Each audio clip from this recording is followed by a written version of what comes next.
Corona ಮೇಲೆ passing the ಬಕ್ ಮಾಡ್ತಾ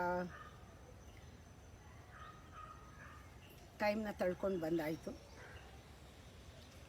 ಮತ್ತೆ ಕರೋನಾ ಅಂತಿದ್ದಾರೆ, ಗೊತ್ತಿಲ್ಲ. ಆದರೆ ಯಾವ ಜಸ್ಟಿಫಿಕೇಷನು ಇಲ್ಲ, ಯಾವ ರೀಸನೂ ಇಲ್ಲ. ಕ್ಲಾಸ್ ಮಾಡಬೇಕು ಅಂತ ಡಿಸೈಡ್ ಮಾಡಿದ್ದೀನಿ. ಮಾಡಲ್ಲ ಅಂತ ಹೇಳೋಕ್ಕೆ ಯಾವ ಕಾರಣವೂ ಉಳಿದಿಲ್ಲ. ಮಾಡ್ತೀನಿ ಅಂತ ಡಿಸೈಡ್ ಮಾಡಿದ್ಮೇಲೆ ಜನವರಿ 8ನೇ ತಾರೀಕಿಂದ ಶುರು ಮಾಡಬೇಕು.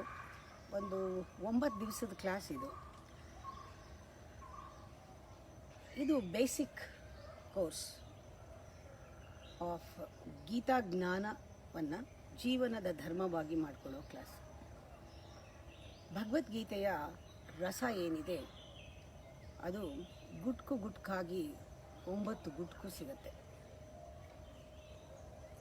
ಅದರಿಂದ ನಮಗೆ ಭಗವದ್ಗೀತೆಯ ಆಳ ಯಾವ ರೀತಿ ಅದನ್ನು ಕರ್ಮಯೋಗದಲ್ಲಿ ನಮ್ಮ ಜೀವನದಲ್ಲಿ ಅಳವಡಿಸ್ಕೊಳ್ಬಹುದು, ಕೃಷ್ಣ ಹೇಳಿದಾಗೆ ಹೇಗೆ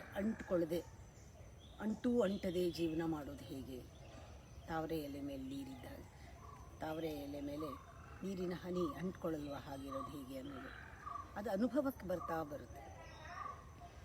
ನಾನು ಹೇಳ್ತೀನಿ ಲೈಫ್ ಈಸ್ ಅನ್ ಹ್ಯಾಪನಿಂಗ್ ಅಂತ. ಎಲ್ಲರೂ ಕೇಳ್ತಾರೆ ಏನು ಆಗ್ಬಿಡುತ್ತಾ ಹ್ಯಾಪನಿಂಗ್ ಅಂತ.